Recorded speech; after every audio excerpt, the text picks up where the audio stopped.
নমস্কার। আজকের রেসিপিটা হলো আলু দিয়ে মাছের ঝোল।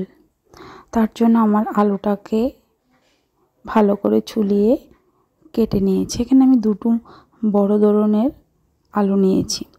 তো আলুটাকে এরকম একটা আলুকে 6টা টুকরা করে নিয়েছি লম্বা লম্বা করে।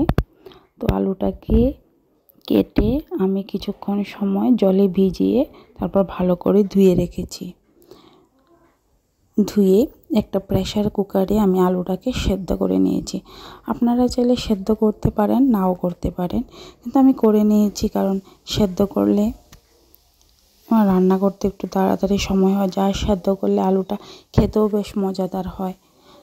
তো এই জন্য আমার খুব ভালো লাগে। আর সিটি দিলে অবশ্যই আলুটা তো কাটা আছে, একটা সিটি দিয়ে অফ করে দেবেন, কারণ বেশি সেদ্ধ হয়ে গেলে আলুটা ভেঙে যাবে। তো তার জন্য আমি প্রেসার কুকারে একটাই সিটি দিয়েছি, বেশি সিটি আমি দিইনি। তো আলুটাকে এভাবে আমি সুন্দর করে কেটে নিলাম। তারপর কেটে ধুয়ে পরিষ্কার জল আসা পর্যন্ত ধুয়ে নিলাম। অন্যদিকে আমি কড়াইয়ের মধ্যে মাছগুলি ভেজে নিয়েছি। মাছগুলি একটু সুন্দর করে ভেজে নেবেন নুন হলুদ মাখিয়ে। তো আমি এখানে সরিষার তেলে ভালো করে মাছগুলোকে ভেজে নিয়েছি। মাছ আমার ভাজা হয়ে যাচ্ছে, তারপর আমি মাছগুলিকে তুলে নেব। তো আমি ওই তেলের মধ্যে সামান্য কিছু তেল দিয়ে আমি ফোড়ন দেব। এখানে দিয়েছি আমি তেজপাতা, পেঁয়াজ কুচি, আদা কুচি দিয়ে ভালো করে পেঁয়াজটাকে ভেজে নেব। ভাজাটা একটু হয়ে গেলে আমি সেদ্ধ আলু ওই তেলেই দিয়ে দেব।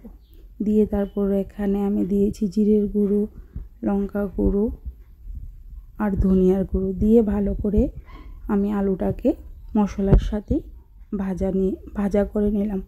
আপনারা চাইলে আলাদাও ভাজা করতে পারেন, কিন্তু যেহেতু আমার আলুটা সেদ্ধ ছিল সেই জন্য আমি ওই তেলেই ভাজা করে নিয়েছি। কারণ আমাদের বাড়িতে কিছু কোলেস্ট্রলের প্রবলেম আছে, যার কারণে তেলটা একটু কম খাওয়াটাই স্বাস্থ্যের পক্ষে ভালো। সেই জন্য আমি চেষ্টা করি আমার রান্নাগুলিতে তেল যতটুকু প্রয়োজন ততটুকুই যাতে দিই, এর বেশি না দিই। তো এই জন্য আমি আলুটাকে মশলার সাথে একসাথে কষিয়ে ভেজে নিলাম। ভেজে আমি সামান্য পরিমাণ গরম জল দিয়ে দেব। দিয়ে কিছু সময় আলুটাকে সেদ্ধ হতে দিয়ে দেবো। সেদ্ধ তো ছিল, কিছু সময় যাতে মশলাটার সাথে মিশে যায়। তারপর আমি এখানে ভাজা মাছগুলি ঢেলে দেব। ঢেলে দিয়ে আরও কিছু সময় আমি এখানে রেখে দেব, যাতে মাছগুলির সাথে মশলাটা ভালো করে মিশে যায়। এখানে দেখতে পাচ্ছেন আমি কয়েক টুকরো আলু নিয়ে ভালো করে ম্যাশ করে দিয়েছি, তাতে ঝোলটা একটু ঘন হয়ে যায়, খেতেও দারুণ লাগে। তো এইভাবে আমি আমার আলুর ঝোলের রেসিপিটা বানিয়ে নিয়েছি। আপনারা চাইলে অবশ্যই এইভাবে বানিয়ে খেতে পারেন, দারুণ লাগে খেতে। আর অবশ্যই বাড়িতে বানিয়ে জানাবেন যে কেমন হয়েছে। আর পাশাপাশি আমি ডাল রান্না করেছি। এই হলো আমার আজকের রান্না।